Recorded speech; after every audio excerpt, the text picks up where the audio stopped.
Allah sendiri yang perintahkan kepada setiap Rasul untuk menyampaikan mubasyirin, menyampaikan kabar gembira, yaitu menyampaikan janji-janji Allah.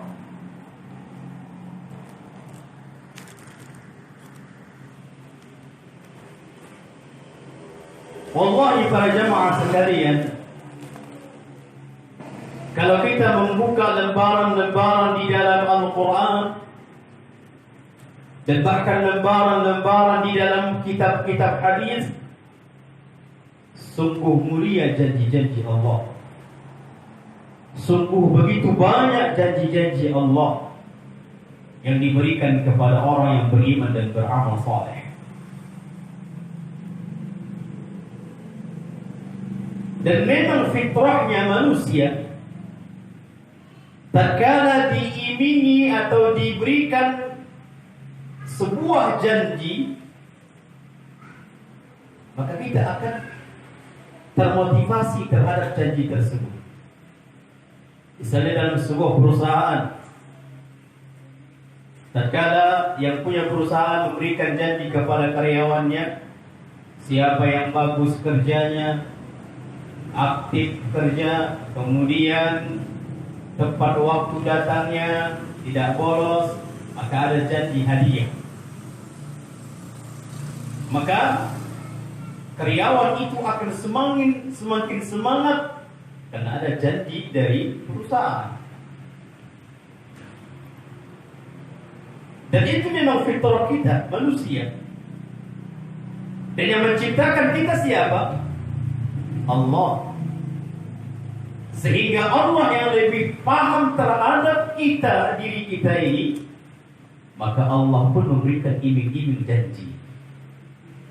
Sampai dikatakan oleh Syekh Shalih Al-Utsaimin, tatkala kalau tidak ada Allah, kalau tidaklah Allah janjikan kepada orang yang melakukan ketaatan kepadanya, memperkuat imannya, melakukan ibadah, kalau bukan adanya janji-janji Allah, apa kata Syekh Al-Utsaimin, tatkala kita merasa berat di dalam melakukan ibadah, berat.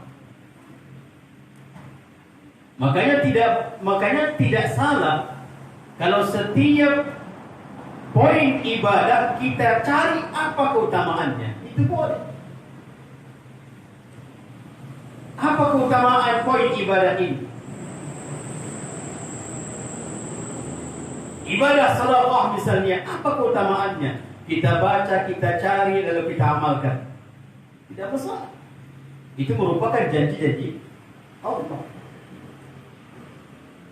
Demikian juga apa keutamaan dari salat-salat sunnah, salat-salat rawatib.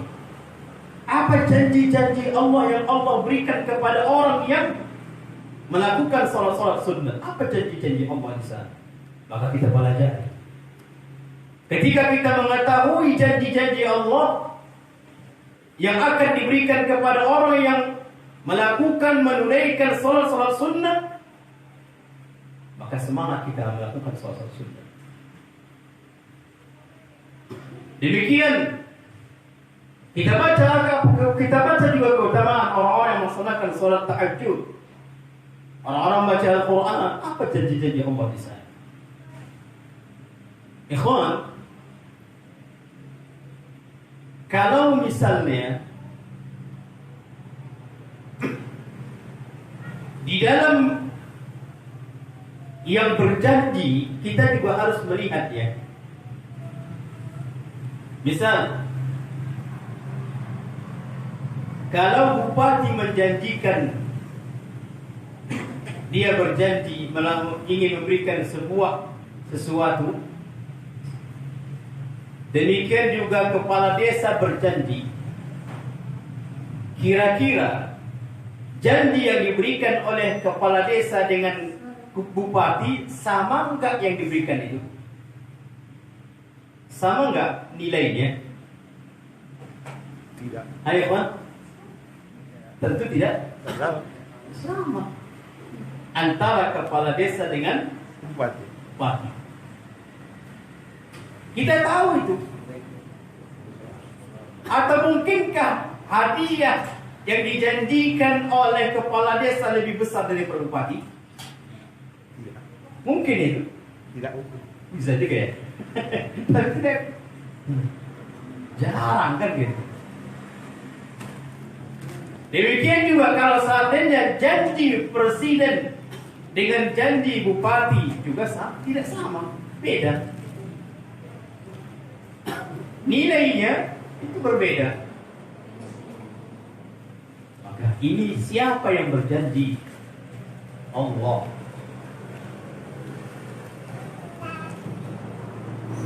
Yang berjanji Allah.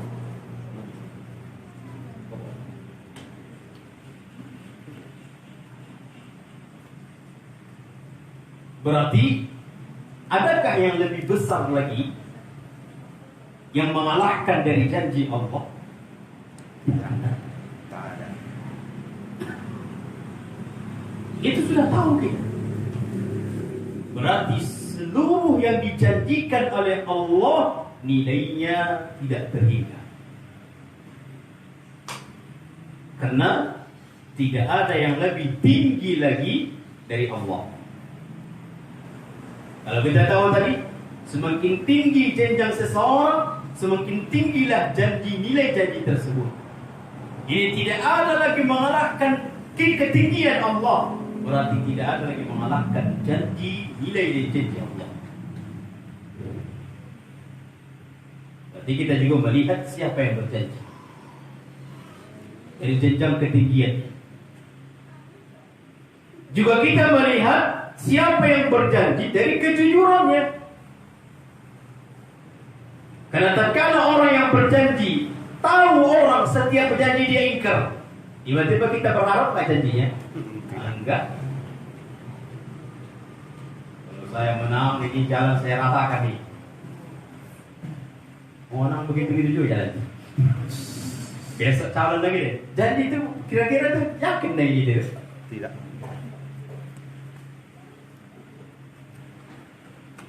Jadi berarti melihat kejujuran orang yang berjanji pun kita harus lihat.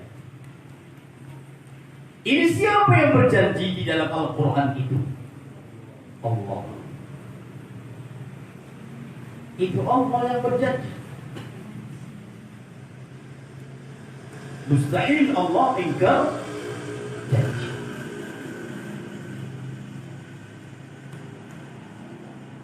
Makanya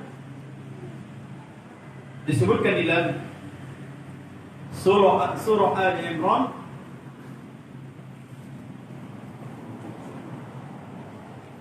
dalam surah Ali Imran ayat 194 di mana Allah mengatakan Rabbana wa atina ma wa'adtana ala rusulika wa la tukhzina yawmal qiyamah. Rabbana, wahai Tuhan kami. Secara global atau secara lafaz antara Rabbana dengan ilahana, Rabbi atau ilahi itu maksudnya Allah. Akan tetapi secara tafsir berbeda. Tatkala kita mengatakan Rabbana, wahai Tuhan kami yang menciptakan kami, yang menghidupkan kami, yang memberi rezeki kami, yang mengatur kehidupan kami, itu adalah arti Rabbana.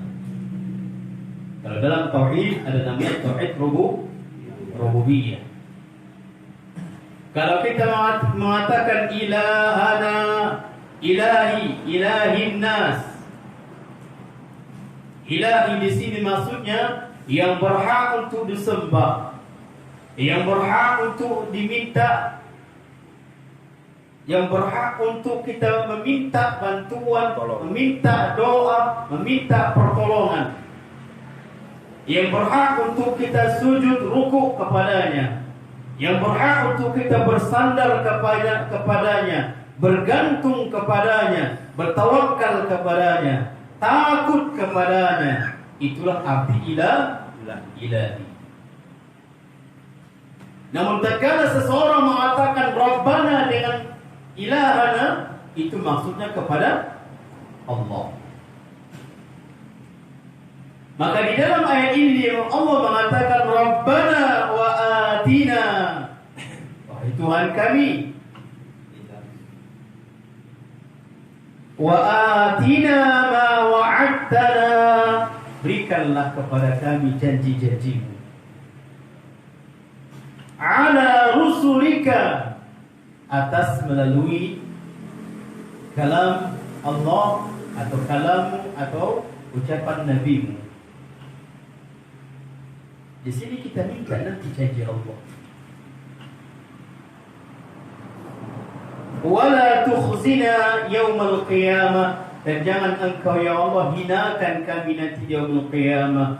Innaka la tukhliful mi'ad, sesungguhnya engkau tidak pernah mengingkari janji. Maka di dalam ayat ini Allah sendiri mengatakan innallaha la yukhliful mi'ad, sesungguhnya Allah tidak mengingkari janji. Ya Allah, Masya Allah. 3 1 2. Kalau itu bila yang besar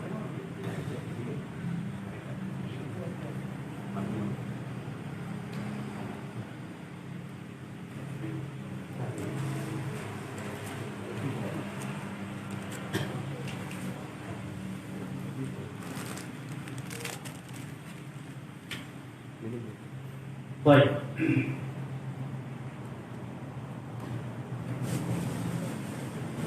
Maka ikhwan dan akhwat sekalian,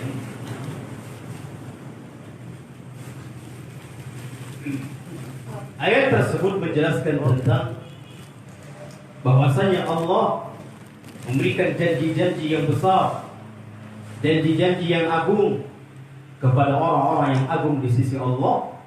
Akan Allah berikan itu. Jangan ada lagi keraguan sedikit pun di dalam diri seseorang terhadap pasti Allah tunaikan janjinya. Apalagi Allah sendiri meyakinkan kepada kita, innallaha la yukhliful mi'ad, di dalam ayat lain, sesungguhnya Allah tidak akan mengingkari janjinya.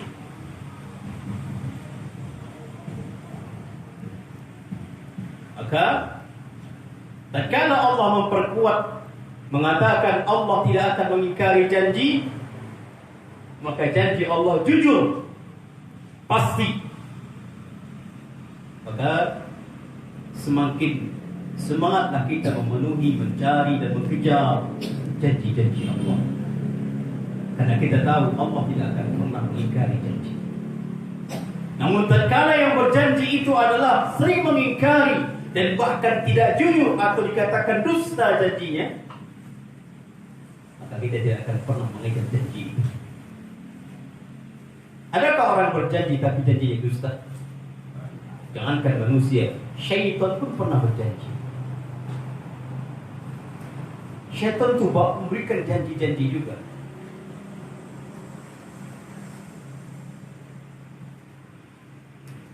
Dan di dalam Al-Quran, surah Ibrahim ayat 22. Lihat ini janji syaitan.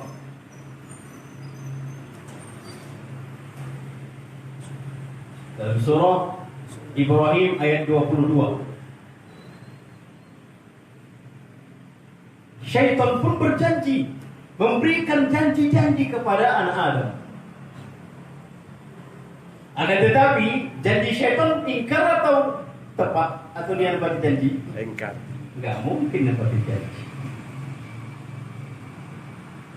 Kalau Allah pasti, tapi syaitan juga memberikan janji. Dan bahkan syaitan itu sendiri yang mengatakan dia ingkar janji. Lihat di dalam surah Ibrahim ayat 22.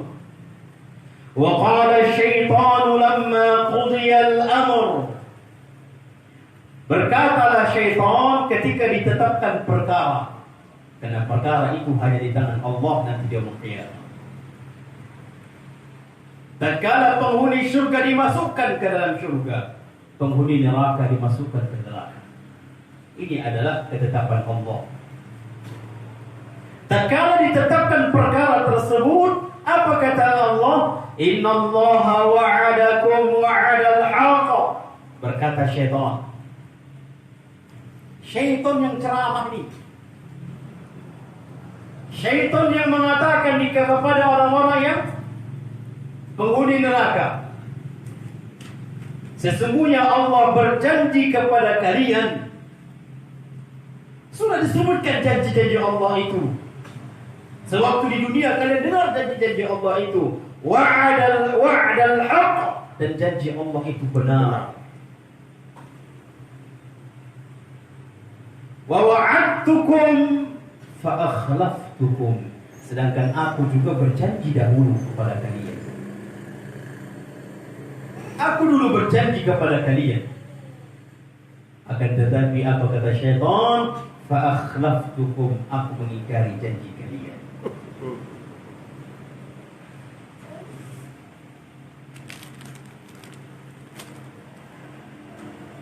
Wa ma kana li 'alaikum min sultan illa an da'utukum fastajabtum li. Aku dahulu sewaktu di dunia hanya mengucapkan janji saya sebatas janji itu, sebatas menggoda kalian, sebatas hanya memberikan nasihat, memberikan janji, menggoda kalian sehingga terjerumus dalam kesyirikan, terjerumus dalam kemaksiatan. Hanya godaan saja, bisikan saja. Namun tatkala aku memberikan membisikkan, menggoda, kalian iakan godaanku. Fala talumuni walu anfusakum, walumu anfusakum. Kalau begitu jangan kalian hina, salahkan diriku, salahkan diri kalian. Jangan kalian cerca aku, kata syaitan. Kepada siapa? Penghuni neraka. Penghuni neraka. Jangan kalian salahkan aku. Aku berjanji, aku mengingkari janji. Lagi pula aku hanya sebatas menggoda saja, sebatas membisikkan saja. Gak pernah saya paksa kalian, kan? Ada pernah yang paksa saya minum? Minum. Hanya bisikkan saja, minumlah. Itu tanda gentleman tuh. Hanya sekalinya. Minumlah khamar tuh. Bagus tuh. Semakin luas pertemanan kita. Pasti itu memang cocok pertemanannya. Hanya sebatas itu saja. Akan tetapi kalian iakan. Fala talumuni. Saat ini kalian mencercaku. Saat ini kalian menyalahkanku. Fala talumuni walumu anfusakum. Jangan kalian salahkan aku. Jangan kalian cerca aku. Salahkanlah diri kalian, hinalah diri kalian, cercalah diri kalian, karena mengiyakan atau meyakini, mengiyakan terhadap janji-janji syaitan.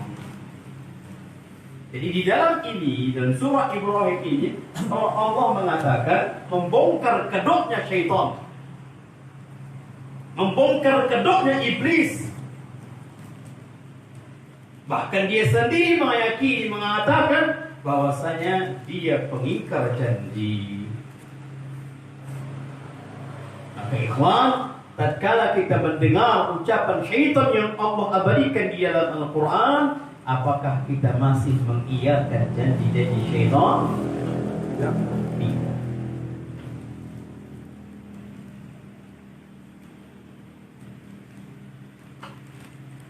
Apalagi tatkala ada ujian yang untuk memperkuat janji syaitan itu, yakinkanlah bahwasanya janji syaitan itu ingkar.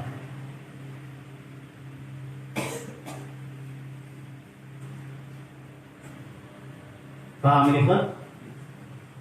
Jadi seseorang atau kita semakin kuat di dalam melihat janji-janji atau di dalam mengejar janji-janji Allah. Yang pertama, Allah Maha Tinggi, maka janji Allah pun tinggi. Allah Maha Agung, maka janji Allah pun agung. Allah Maha Besar, maka janji Allah pun besar. Demikian juga kita melihat siapa yang berjanji, apakah dia pengingkar janji atau jujur terhadap janji. Sedangkan Allah tidak pernah mengingkari janji. Maka semakin kuatlah kita mengejar janji-janji Allah.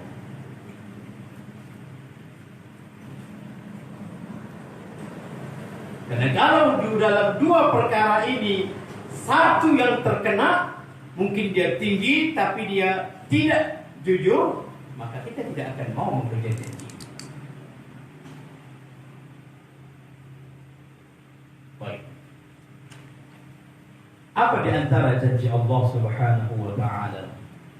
Sebenarnya banyak sekali janji Allah.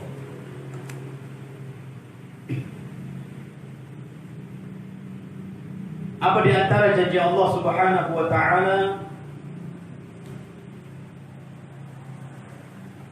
Allah katakan dalam surah An-Nahl ayat 97. Surah An-Nahl ayat 97.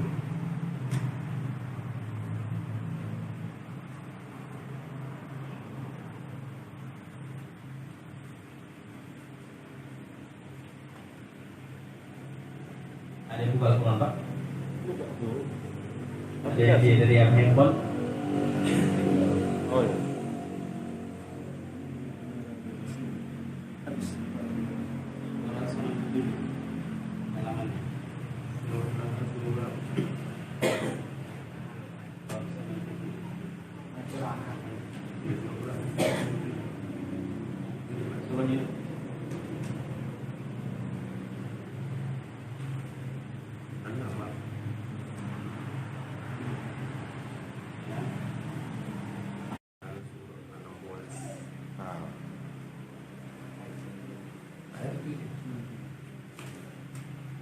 Ayat 97. Coba dari Baca maksudnya. Baca maksudnya. Coba baca dulu. Man 'amila shalihan min dzakari wa aw untha wa huwa mu'minun falanuhyiyannahu hayatan thayyibah wa lanajziyannahum ajrahum bi ahsani ma kanu ya'malun. Surah An-Nahl ayat 97. Allah mengatakan man 'amila shalihan min dzakarin aw untha wa huwa mu'min falanuhyiyannahu hayatan thayyibah wa lanajziyannahum ajrahum bi ahsani ma kanu ya'malun.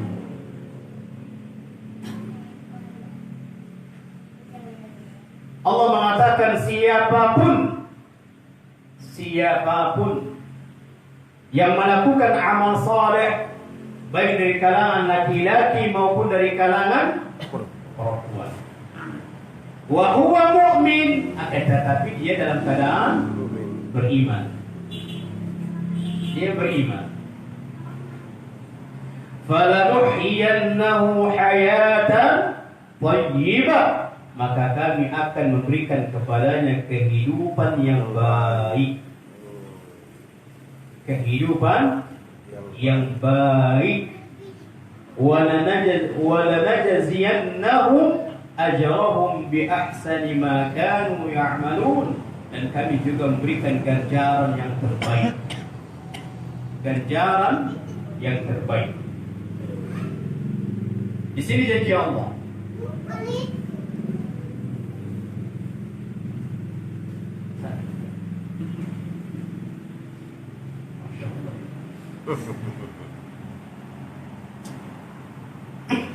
Siapa yang beriman dan beramal saleh. Siapa yang beramal saleh dari kalangan laki-laki maupun perempuan, wa huwa mu'min, dan dia beriman. Berarti kita buat dalam kalimat iman dan amal saleh. Iman dan amal saleh. Siapa yang beriman dan beramal saleh, maka Allah pasti berikan kehidupan yang baik.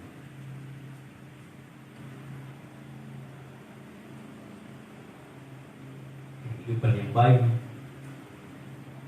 kehidupan yang aman.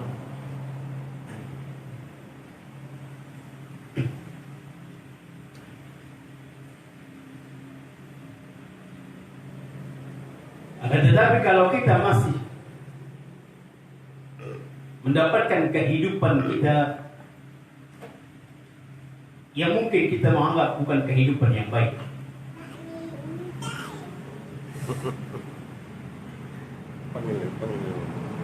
padahal Ustaz saya sudah beriman dan amal soleh, kenapa kehidupan ini kehidupan yang begitu melarat atau kehidupan yang susah? Pertama, kehidupan baik itu bukan pandangan manusia. Tapi kehidupan yang baik itu adalah kehidupan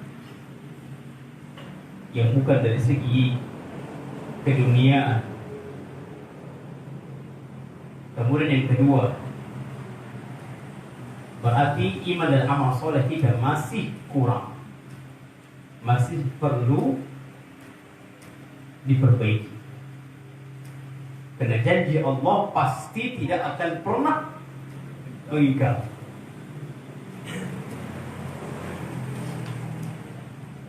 Tidak akan pernah ingkar.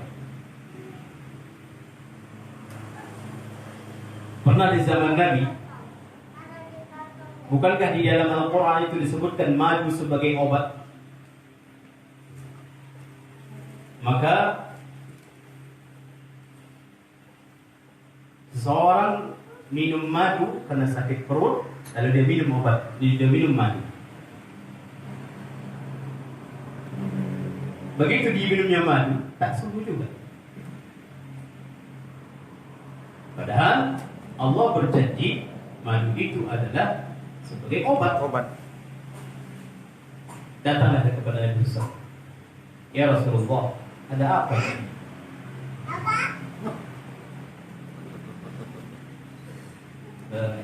Anak siapa? Datang dia kepada Nabi SAW, ya Rasulullah, ada apa ini? Bukankah di dalam Al-Quran Allah mengatakan madu itu adalah obat? Namun tatkala sudah saya sakit perut saya ini, begitu saya minum madu juga sembuh. Apa kata jawaban Nabi SAW? Allah, saya yakin Allah itu pasti. Perkataan Allah itu pasti. Perkataan Allah pasti.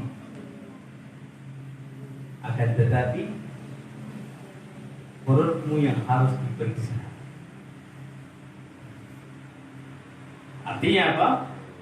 Kalau belumlah dapat kita apa yang janjikan Allah, janji Allah itu tidak akan pernah tinggal. Berarti kita yang masih kurang baik. Kita yang harus lebih introspeksi diri. Paham ya, Pak?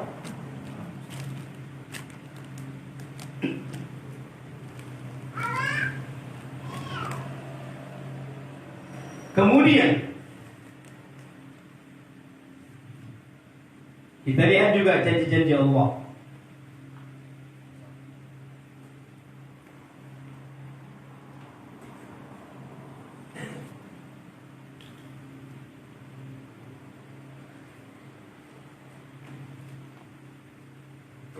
Lihat di dalam surah An-Nur ayat 55.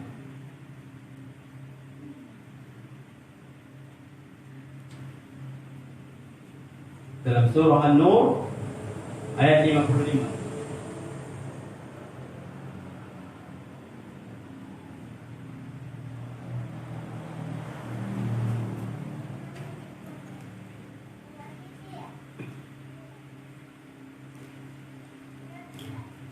Allah mengatakan wa'adallahu alladhina amanu minkum wa 'amilus shalihat la yastakhlifannahum fil ardi kama istakhlafa alladhina min qablihim wa la yumakkinanna lahum dinahum alladhi irtada lahum wa la yubaddilannahum min ba'di khawfihim amna ya'budunani la yushrikuna bi syai'a wa man kafara ba'da dhalika fa ulaika humul fasiqun. Di dalam ayat ini ikhwan ada 3 janji Allah. Akan tetapi lihat di awal-awal ayat ini Allah katakan wa'adallahu alladhina amanu minkum wa 'amilus shalihat. Allah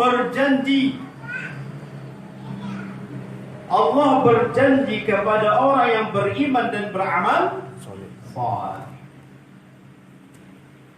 Iman dan amal saleh. Apa janji Allah? Yang pertama, la yastakhlifannahum fil ardi kama istakhlafa alladhina min qablihim. Allah berikan khilafah sama kalian.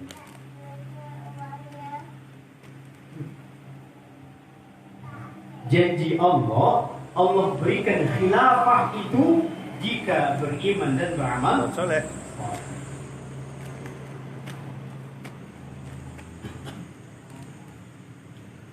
Syarat agar Allah berikan khilafah itu iman dan amal saleh.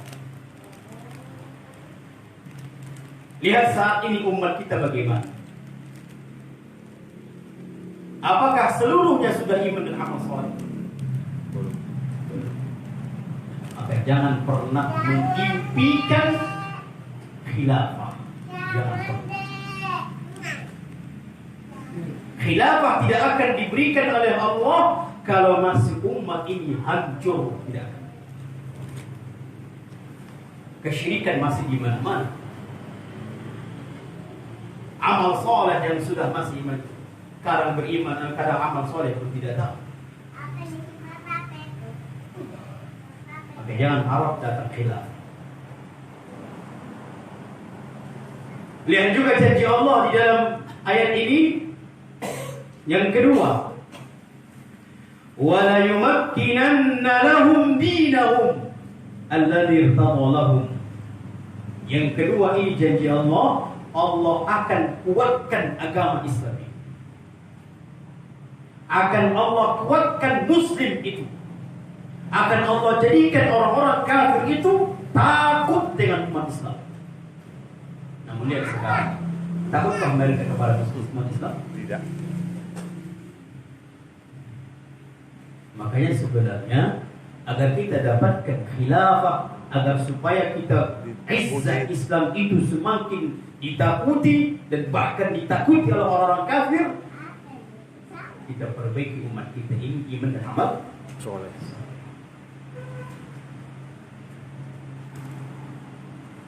Jangan dulu kita ke pemimpin, jangan dulu. Di bawah ini dulu kita perbaiki. Karena yang menunjuk pemimpin itu adalah yang paling bawah. Kita ini. Ingat, pemimpin itu cerminan umat. Wallahi kalau seandainya pun Allah utus Umar memimpin saat ini, banyak yang gak setuju. Kenapa? Karena yang dipimpin yang masih banyak yang sakit.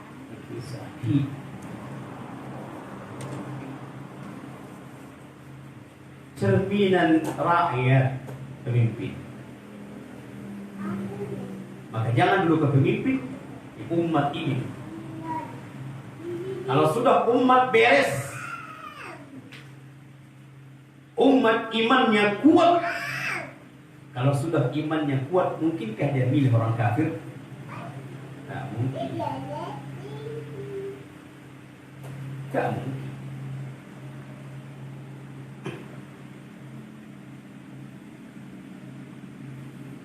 Khilafah akan kita dapatkan sebagaimana orang-orang sebelum kita. Yang kedua, Muslim itu akan Allah kuatkan sehingga umat Islam ditakuti sebagaimana masa-masa dahulu. Yang ketiga, janji Allah, wala yubaddilannahum min ba'di khawfihim amna, akan kami ganti itu ketakutan menjadi keamanan. Berarti pertama khilafah, yang kedua apa? Kekuatan umat Islam, dia izzah kembali, ditakuti orang kafir. Yang ketiga aman. Saat ini aman gak? Tidak. Kita butuh rumah, kita aja butuh untuk besi itu. Apa namanya? Selain pintu dikunci, harus lagi apa? Pakai pintu besi, digombok lagi. Kenapa? Kita tahu kita belum aman. Bahkan mau masuk ke masjid pun belum kita merasa aman. Kereta digombok. Kenapa? Memang tahu kita di saat ini kita banyak yang kehilangan kereta. Digombok ganda, dibuat pengumuman. Bahkan sandal pun Tidak. tak aman.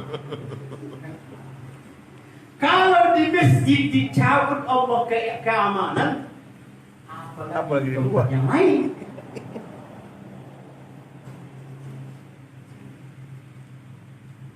Dan memang pantas saat ini kita belum mendapatkan rasa aman itu karena umat kita iman dan amal soleh kurang. Ya, di zaman Umar, Pak, butuhkah dia bodyguard? Umar bin Khattab butuhkah pengawal? tidak. Kemana-mana tanpa pengawal. Bahkan tidur di luar di bawah pohon tanpa pengawal. Coba Presiden kita saat ini. Gak aman. Berceramah pun sekarang banyak yang dia pakai. Kalau sudah Gak aman.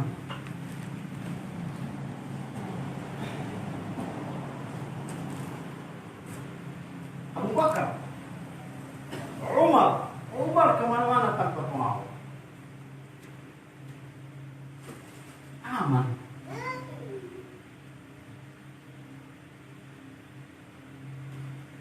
Kita saat ini pemimpinan pengawal itu nggak bisa dua,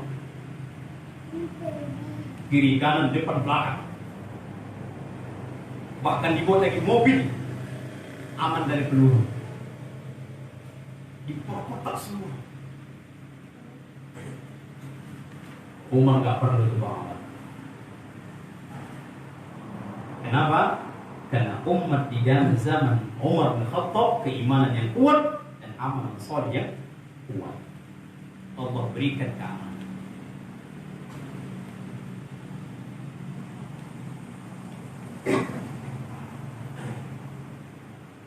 Ya. Jadi tatkala iman dan amal soleh kuat di tengah-tengah masyarakat ini, maka Allah hadiahkan khilafah. Janji Allah tuh.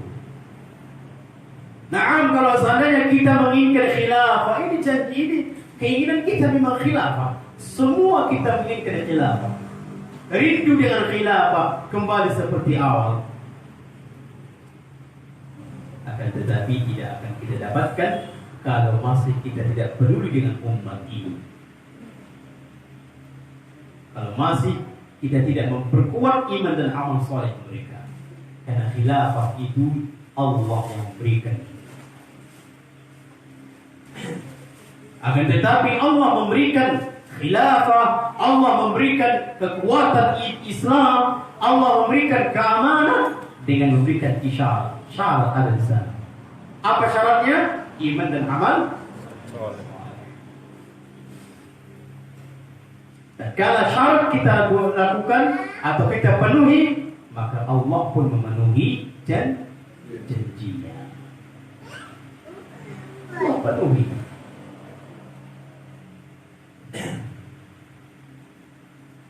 Namun saat ini subhanallah,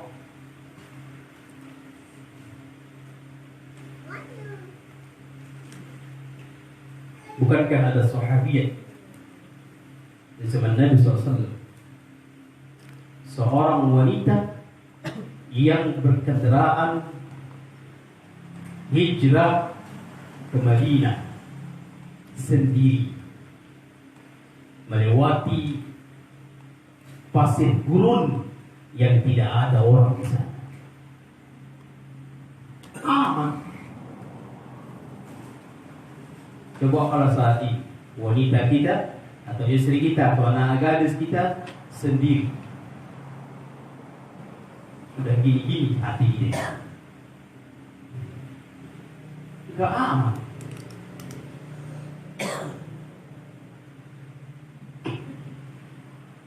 Faham ya? Maka memang harus kembali kepada diri kita sendiri. Kalau seandainya setiap orang kembali kepada diri sendiri untuk semakin memperbaiki iman dan amal saleh, maka secara global, secara merata, bahkan menjadi secara seluruhnya masyarakat akan menjadi kuat iman dan amal salehnya, maka semua janji-janji Allah akan diberi. Ingat, bukankah di dalam ayat lain Allah katakan apa? Allah janjikan apa? Kalau satu kota itu bertakwa kepada Allah, beriman dan bertakwa kepada Allah, satu kota, satu negara, satu provinsi, satu desa, maka Allah akan memberikan rezeki dari langit dan dari bumi. Allah keluarkan rezeki dari bumi, Allah keluarkan rezeki dari langit. Syarat Allah buat kalau iman dan tetap takwa.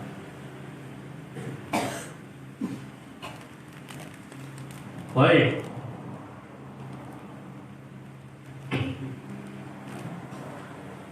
Kita lihat lagi janji Allah. Mungkin yang terakhir ya.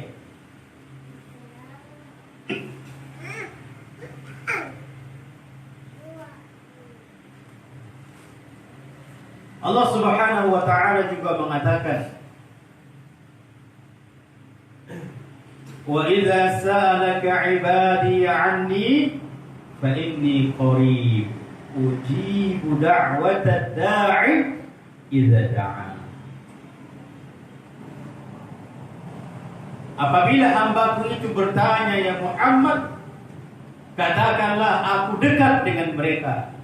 Dan katakanlah apabila mereka meminta, memohon kepadaku, berdoa kepadaku, pasti akan kupenuhi. Janji gak ini? Janji. Juga di dalam ayat lain Allah mengatakan, wa qala rabbukum ud'uni astajib lakum. Berfirman Tuhan kalian, berkata Tuhan kalian, mintalah kalian kepadaku, pasti akan kukabulkan.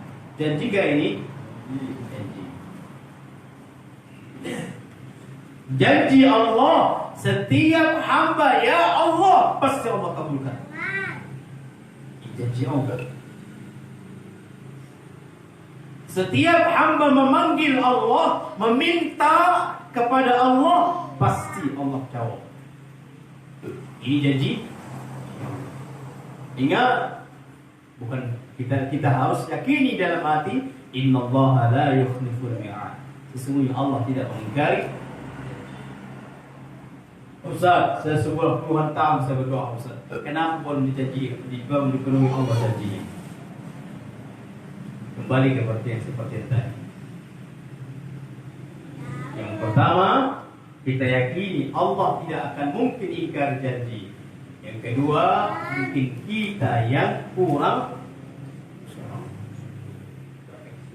introspeksi diri kita. Kenapa doa-doa kita tidak kabulkan? Karena syarat Allah penuhi janjinya terhadap doa ada syaratnya. Ada syaratnya. Syarat yang terbesar yang harus dipenuhi oleh seorang hamba ketika berdoa, tidak boleh memakan yang haram. Kalau memakan yang haram, wallahi takkan mungkin Allah berikan janjinya.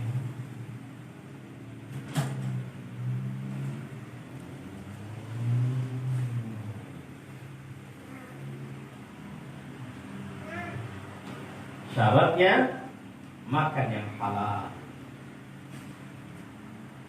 Sebagaimana kata Nabi SAW, "Zakara rajulun yutilu safar ash'asa aghbara yamuddu yadayhi ila as-sama' ya rabbi wa mat'amuhu haram wa mashrubuhu haram wa malbasuhu haram wa ghudhiya bil haram fa anna yustajabu lahu." Makanannya, minumannya, pakaiannya, gizi-gizinya, semuanya dari sumber haram. Fa'anna yustajabu lahu. Mana mungkin Allah kabulkan doanya? Tapi Ustaz, bukankah Allah berjanji? Allah memberikan syarat. Tatkala hamba itu menunaikan syarat, maka Allah pun akan menunaikan janji.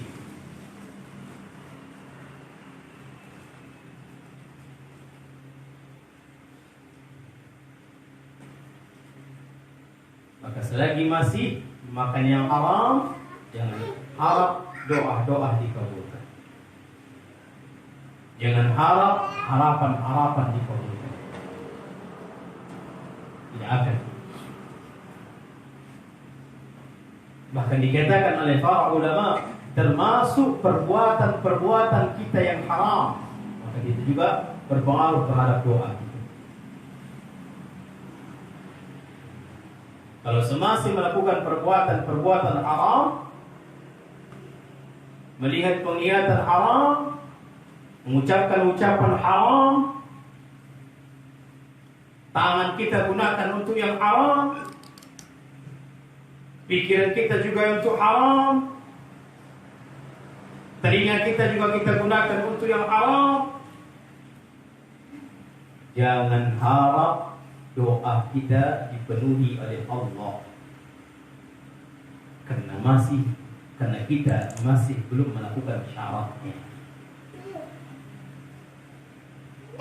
Maka introspeksi.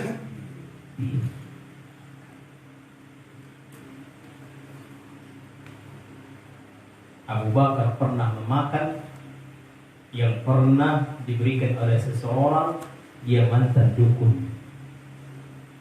Diberikan makanan, dia katakan, "Wahai Abu Bakar, tahukah Anda makanan ini dulu hasil dukun saya dulu." Masih dia dukun, hasilnya diberikan. Lalu dicucuk oleh Abu Bakar sampai muntah. Karena sangat banyak sekali efek samping.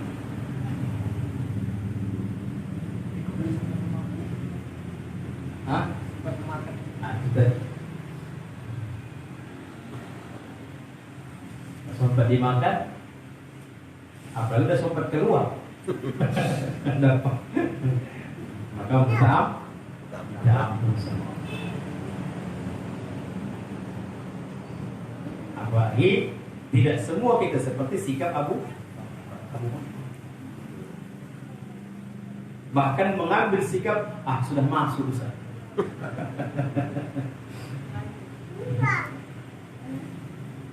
Sudah masuk Ustaz, terlanjur.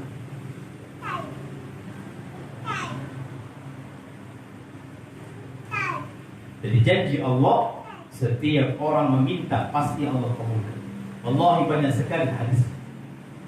Akhir sepertiga malam Allah turun ke langit bumi. Apa kata Allah? Siapa yang mohon ampun pasti akan aku ampuni. Siapa yang meminta akan kukabulkan. Ini janji Allah.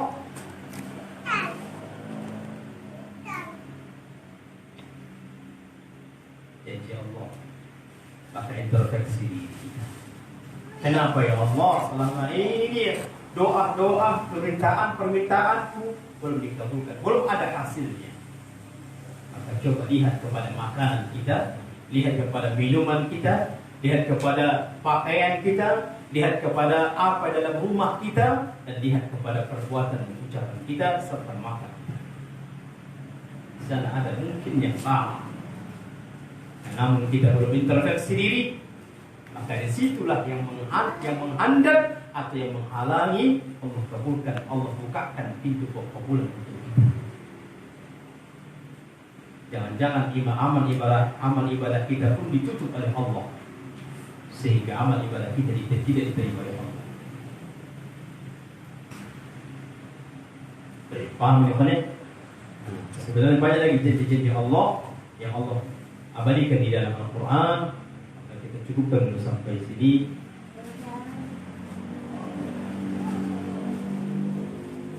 Baik, bagi ikhwan atau akhwat ada yang ingin dipertanyakan, kami persilakan.